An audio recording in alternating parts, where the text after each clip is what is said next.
read the most compelling passage in the bathtub this morning. I would like to share it with you all. Like, and I'm probably going to mispronounce things, and the old woman's vacant eyes stared at the wall as she spoke in her half whisper. May the candles bleed.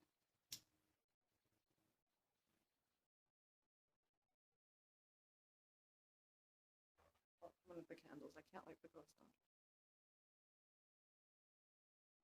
He found me in the covenant of Bonifacio and negotiated a favorable price with the Mother Superior. Render unto Caesar, he said. And she complied, for she agreed that I was not given to God.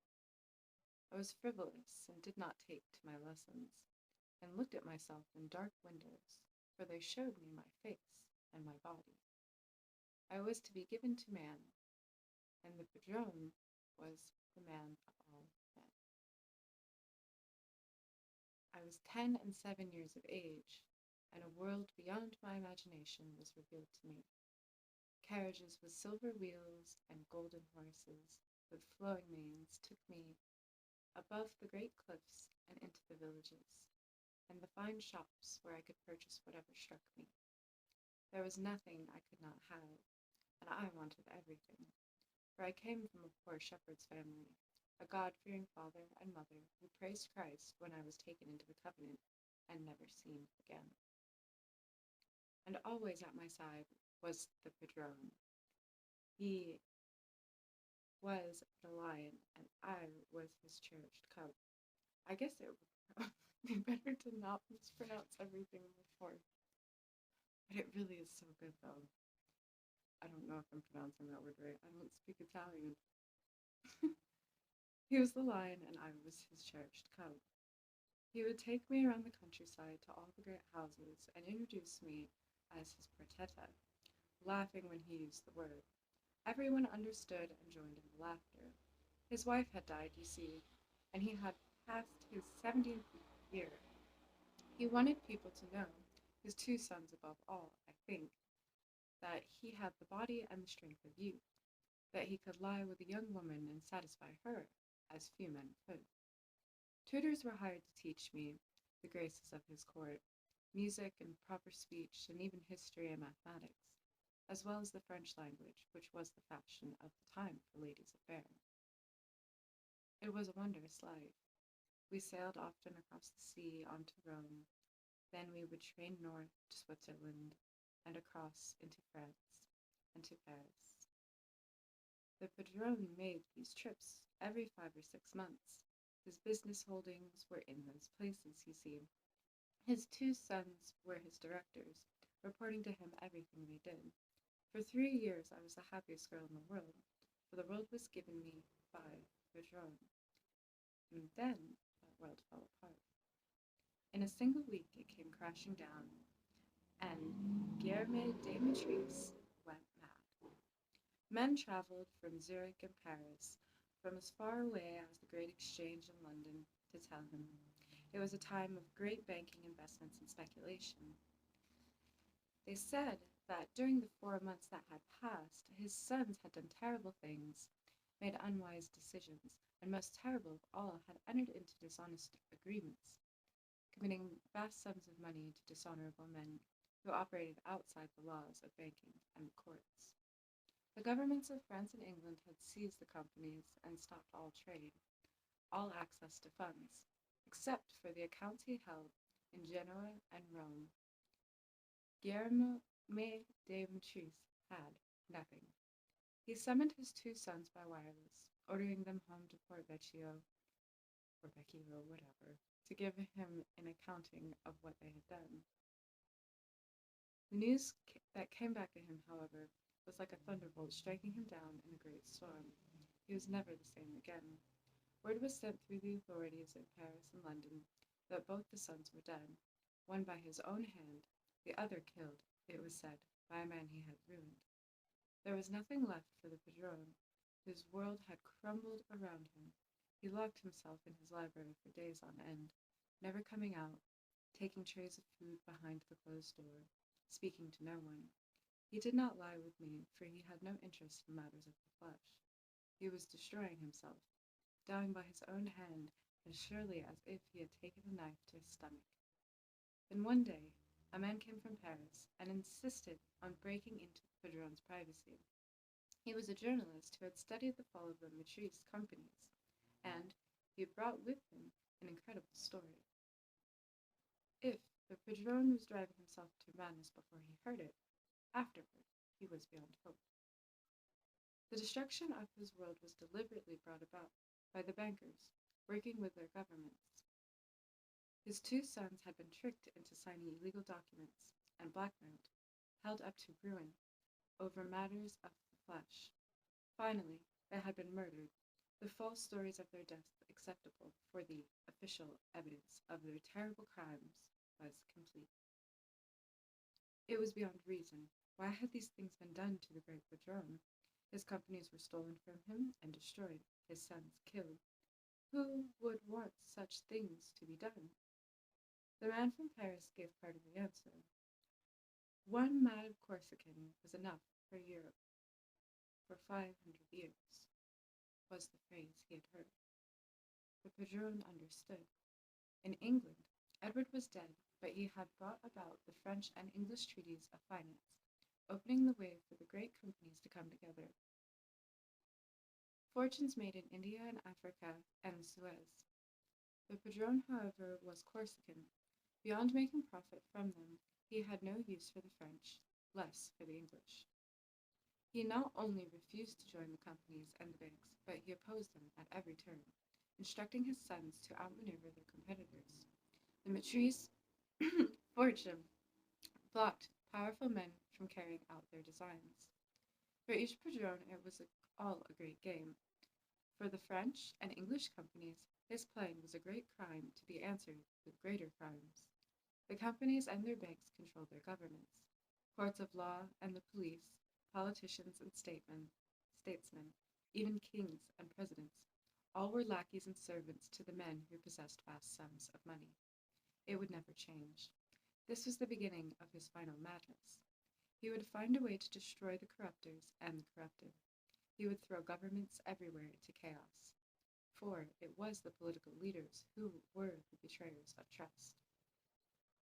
Without the cooperation of government officials, his sons would be alive, his world as it was. And, with governments in chaos, the companies and the banks would lose their protectors. They look for a mad Corsican, he screamed. They will not find him, yet he will be there. We made a last trip to Rome, not as before, in finery and in carriages with silver wheels, but as a humble man and woman, staying in cheap lodgings in the Via dei Macelli. The Padrone spent days prowling the Borsa Valori, reading the histories of the great families who had come to ruin. We returned to Corsica. He composed 5 letters to 5 men, known to be alive in 5 countries, inviting them to journey in secrecy to Porto Vecchio on matters of the utmost urgency, matters pertaining to their own personal histories. He was the once great Guilherme de Matarese. None refused. The preparations were magnificent.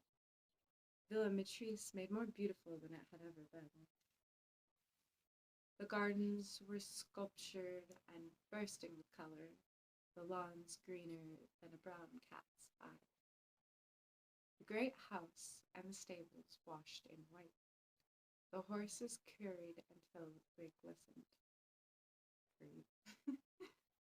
It was a fairyland again, the Padrone running everywhere at once, checking all things, demanding perfection. His great vitality had returned, but it was not the vitality we had known before. There was a cruelty in him now. Make them remember, my child, he roared at me in the bedroom. Make them remember what once was theirs. For he came back to my bed, but his spirit was not the same. There was only brute strength in the performance of his manhood. There was no joy. If all of us, in the house, and the stables, and in the fields, knew then what we soon would learn, we would have killed him in the forest. I, who had been given everything by the great Padrone, who worshipped him as both father and lover, would have plunged in the knife myself. The great day came. The ships sailed in at dawn from Lido di Ostia, and the carriages were sent down to Porto Vecchio to bring up the honored guests to Villa Matrice. It was a glorious day, music in the gardens, enormous tables heaped with delicacies, and much wine. The finest wines from all Europe, stored for decades in the Padrone's cellars. The honored guests were given their own suites, each with a balcony and a magnificent view, and, not the least, each guest was provided with his own young whore for an afternoon's pleasure. Like the wines, they were the finest, not of Europe, but of southern Corsica, 5 of the most beautiful virgins to be found in the hills. Night came, and the grandest banquet ever seen at Villa Matrice was held in the great hall. When it was over, the servants placed bottles of brandy in front of the guests, and were told to remain in the kitchens. The musicians were ordered to take their instruments to the gardens and continue playing. We girls were asked to go to the upper house to await our masters. We were flushed with wine, the girls and I, but there was a difference between myself and them. I was the protetta of Guillaume de Matrice, and I knew a great event was taking place. He was my padrone, my lover, and I wished to be a part of it. In addition to which I'd spent 3 years with tutors, and although hardly a learned woman, I was given to better things than the giddy talk of ignorant girls from the hills. I crept away from the others and concealed myself behind a railing on the balcony above the great hall. I watched and listened for hours, it seems, understanding very little then of what my padrone was saying, only that he was most persuasive, his voice at times barely heard, at the others shouting as though he were possessed by the fever. He spoke of generations past, when men ruled empires given them by God and by their own endeavors, how they ruled them with iron might because they were able to protect themselves from those who would steal their kingdoms and the fruits of their labors. However, those days were gone, and the great families, the great empire builders, such as those in that room, were now being stripped by thieves and corrupt governments that harbored thieves. Those in that room, had to look to other methods to regain what was rightfully theirs. They had to kill, cautiously, judiciously, with skill and daring, and divide the thieves and their corrupt protectors. They were never to kill by themselves, for they were the decision-makers, the men who selected victims. Wherever possible, victims chosen by others among the corrupted. Those in that room were to be known as the Council of the Matrice, and word was to go forth in the circles of power that there was a group of unknown, silent men who understood the necessity of sudden change and violence, who were unafraid to provide the means, and who would guarantee beyond living doubt that those performing the acts could never be traced to those purchasing them.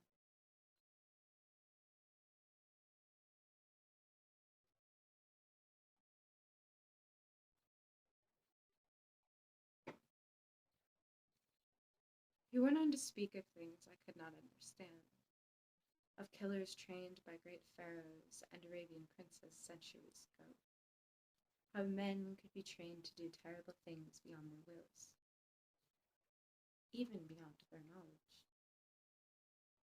how others needed only the proper encouragement, for they sought the assassin's martyrdom.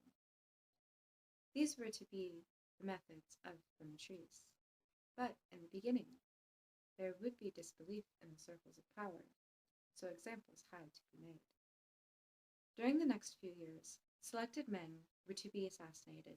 They would be chosen carefully, killed in ways that would breed mistrust, pitting political faction against political faction, corrupt government against corrupt government. There would be chaos and bloodshed, and the message would be clear. The Matrice existed. The Padrone disturbed to each guest pages on which he had written, distributed to each guest pages on which he had written down his thoughts. These writings were to be the council's source of strength and direction, but they were never to be shown to eyes other than their own. These pages were the last will and testament of Guillaume de Matrice, and those in that room were his inheritors. Inheritors asked the guests. They were compassionate but direct. In spite of the villa's beauty and the servants and the musicians and the feast they had enjoyed, they knew he had been ruined, as each of them had been ruined. Who among them had anything left but his wine cellars and his lands, and rents from tenants to keep but a semblance of his former life intact? A grand banquet once in a great while, but little else. The Padrone did not answer them at first. Instead, he demanded to know from each guest whether that man accepted the things he had said, if that man was prepared to become a consigliere of the Matrice. They replied yes, each more vehement than the last, pledging himself to the Padrone's goal, for great evil had been done to each of them, and they wanted revenge. It was apparent that Guillaume de Matrice appeared to each at that moment a saint. Okay. How are you? Yeah, what are you reading? Matarese Circle. That's good. How was that? I think it was published in like the 60s or 70s. It's pretty wild. It's about like these two Cold War dudes that are hunting down like the secret society of assassins. 79. Copyright 1980.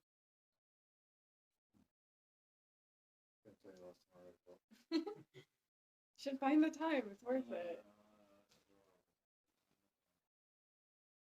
I was sharing this passage.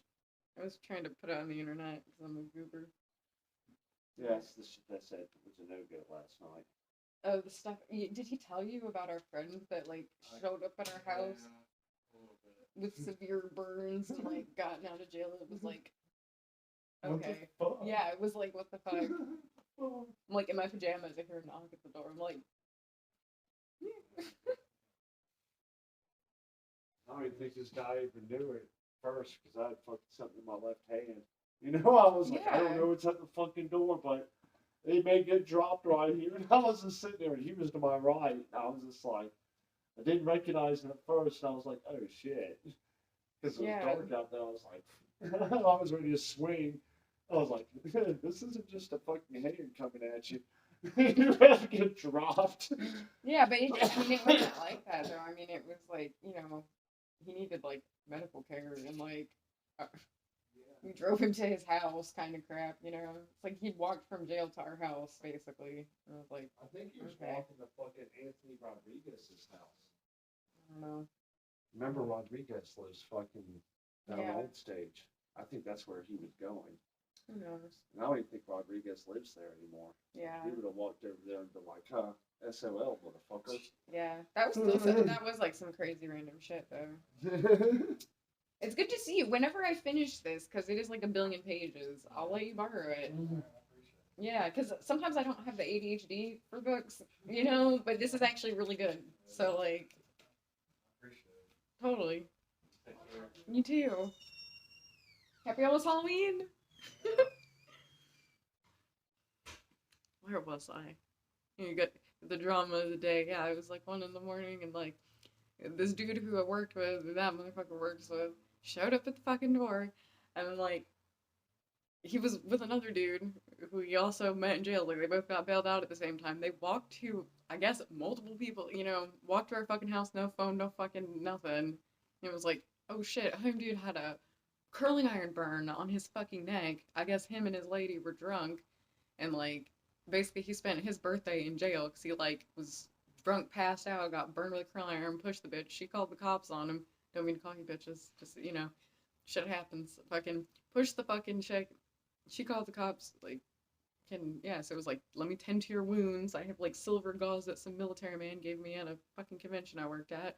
I have like, you know, lidocaine tattoo ointment from another fucking job that I worked at. I'm like, here you go, fix you up, have some apples and homemade caramel that I made. Like, oh, taking care of all these motherfuckers out here. But it's like, yeah, you know, hope that the karma comes back. Yeah, this is like compelling as fuck, right? Okay. I lost my place because you and Tim are distracting.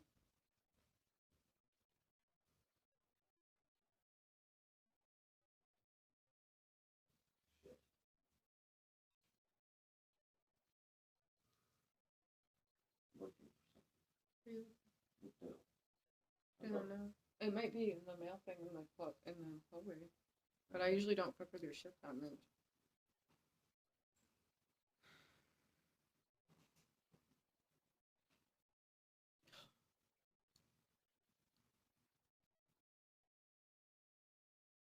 Yeah, working for the entertainment industry is fucking, yeah, doesn't pay for shit.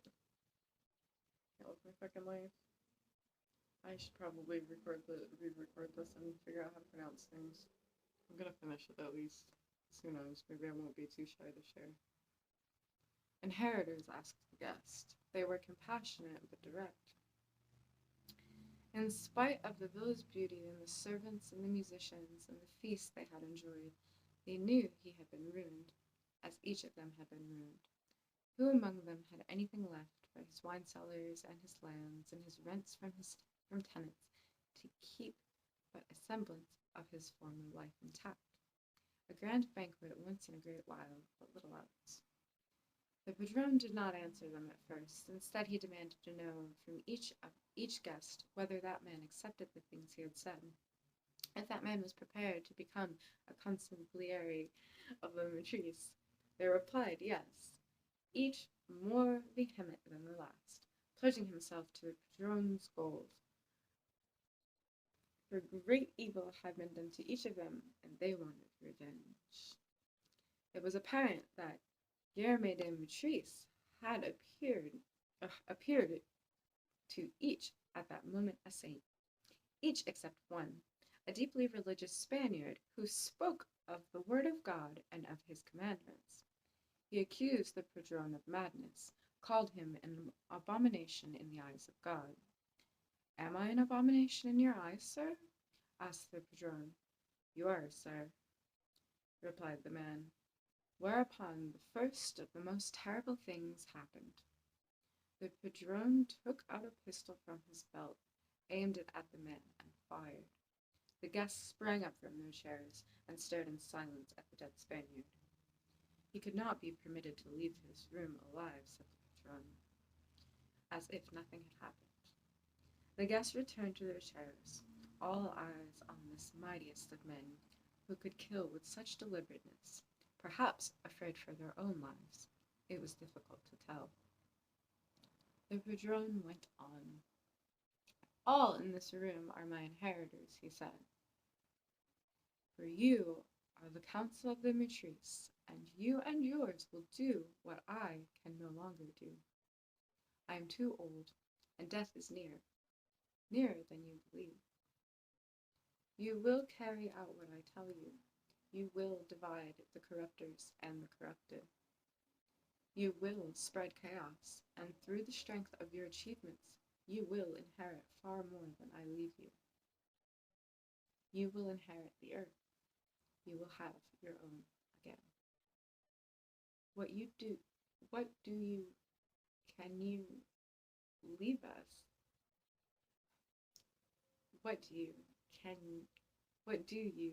Can you leave us? Like, what, can you, like, what, asked a guest. A fortune in Genoa and a fortune in Rome.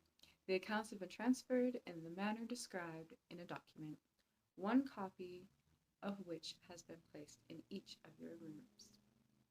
There also will you find conditions under which you will receive the moneys. These accounts were never known to exist. They will provide millions for you to begin your work. The guests were stunned until one had a question. Your work? Is it not our work? It will always be ours, but I shall not be here. For I leave you something more precious than all the gold in the Transvaal: the complete secrecy of your identities. I speak to each of you. Your presence here this day will never be revealed to anyone on earth. No name, no description, no likeness of your face, no pattern of your speech can ever be traced to you. Neither will it ever be forced from the senile wanderings of an old man's mind. Several of the guests protested, mildly to be sure, but with reason. There were many people at Villa Matarese that day: the servants, the grooms, the musicians, the girls. The padrone held up his hand. It was as steady as his eyes were glaring. I will show you the way. You must never step back from violence. You must accept it as surely as the air you breathe, for it is necessary to life, necessary to your lives, to the work you must do.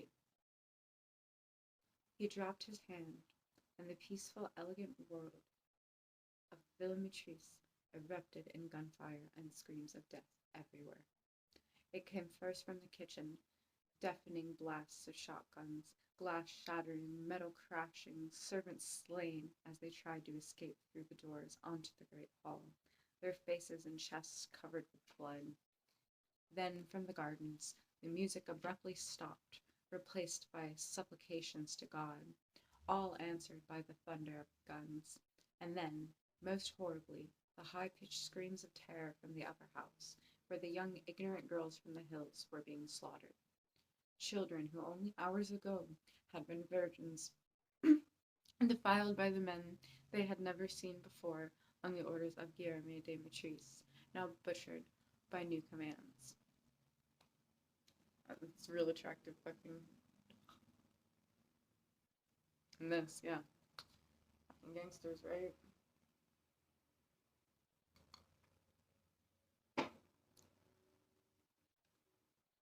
I pressed myself back into the wall, in the darkness of the balcony, not knowing what to do, trembling, frightened beyond any fear I could imagine.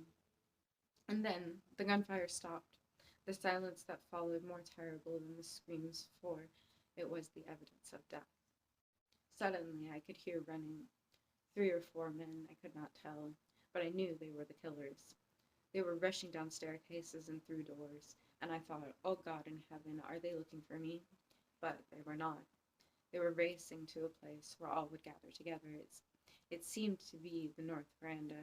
I could not be sure. All was happening so fast. Below, in the great hall, the 4 guests were in shock, frozen to their chairs, the padrone holding them in their places by the strength of his glaring eyes.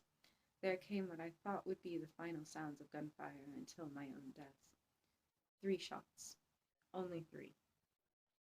Between terrible screams. And then I understood. The killers had themselves been killed by a lone man given those orders. The silence came back. Death was everywhere, in the shadows, and dancing on the walls and the flickering candlelight of the great hall. The padrone spoke to his guest. It is over, he said, or nearly over. All but you at this table are dead, save one man you will never see again. It is he who will drive you in a shrouded carriage to Bonifacio, where you may mingle with the night revelers and take the crowded morning steamer to Naples. You have 15 minutes to gather your things and meet on the front steps. There are none to carry your luggage, I'm afraid. A guest found his voice, or part of it. And you, padrone, he whispered. At last, I give you my life as your final lesson. Remember me, I am the way. Go forth and become my disciples. Rip out the corruptors and the corrupted. He was raving mad, his shouts echoing throughout the great house of death. Entare, he roared, A small child, a shepherd boy from the hills, walked through the large doors of the north veranda. He held a pistol in two hands. It was heavy, and he was slight. He approached the master. The padrone raised his eyes to the heavens, his voice to God. "Do as you were told," he shouted, "for an innocent child shall light your path." The shepherd boy raised the heavy pistol and fired it into the head of Guillaume de Matarese. The old woman had finished, her unblinking eyes filled with tears. "I must rest," she said. Telenikov, rigid in his chair, spoke softly. "We have questions, madame. Surely you know that." "Later," said Schofield.